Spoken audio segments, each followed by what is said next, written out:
আমার খবর। বীরভূমের লাভপুরে বিজেপি নেতা কর্মীদের উপর হামলার অভিযোগকে ঘিরে চাঞ্চল্য ছড়ালো। বিজেপির অভিযোগ, সাঁইথিয়া থানার ভ্রমরকোল গ্রামের তাঁদের উপর চড়াও হয় তৃণমূল সমর্থিত দুষ্কৃতীরা। অভিযোগ অনুযায়ী বিজেপির বোলপুর সাংগঠনিক জেলার সাধারণ সম্পাদক তথা লাভপুরের প্রার্থী দেবাশিস ওঝার নির্বাচনী এজেন্ট এবং 2021 সালের বিজেপি প্রার্থী বিশ্বজিৎ মণ্ডল সঙ্গে প্রার্থীর ছেলে দেবরূপ ওঝার উপর হামলা চালানো হয়। বিশ্বজিৎ মণ্ডলের দাবি, তিনি বুথ পরিদর্শন সেরে ফেরার সময় তৃণমূল কর্মীরা তাদের ঘিরে ধরে, লাঠি, ইট, রড দিয়ে বেধড়ক মারধর করা হয়। এতে তাঁর মাথা ফেটে যায়। বর্তমানে তিনি সিউড়ি সুপার স্পেশালিটি হাসপাতালে চিকিৎসাধীন বলেই জানা গেছে। এছাড়াও বাকিদের তৃণমূল কর্মীরা তুলে নিয়ে গেছে বলে অভিযোগ করেন তিনি। এই ঘটনাকে কেন্দ্র করে এলাকায় তীব্র উত্তেজনা ছড়িয়েছে।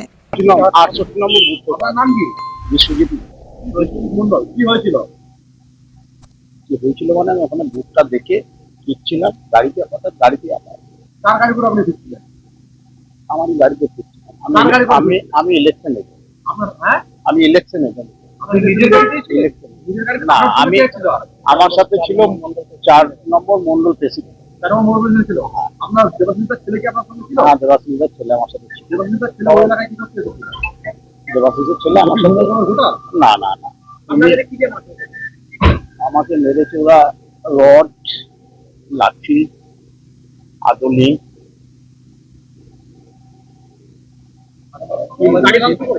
গাড়ি পুরো ভাঙচুর করে না, মানে তাহিরুল ছিল, তাহিরুল শেখ ছিল, মন্টু শেখুল্লাহ ছিল, আরো আরো বেশ কিছু ছিল। 30-35 বলছি। আমি ভারতীয় জনতা পার্টি 288 ইলেকশন। আমার বাড়ি লাভপুর।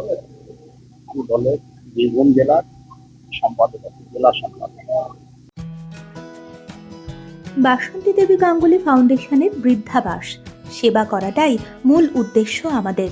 তাই অশীতিপর বৃদ্ধাদের পরম যত্নে আগলে রাখছি আমরা। রয়েছে অন্ন, বস্ত্র এবং সুচিকিৎসার ব্যবস্থা। ঠিকানা Kalikapur colony, ward number 22, Bolpur.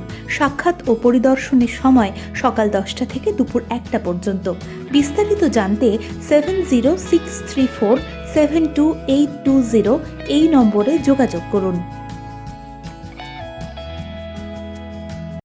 দেখতে চোখ রাখুন আমাদের ফেসবুক ও ইউটিউব চ্যানেলে।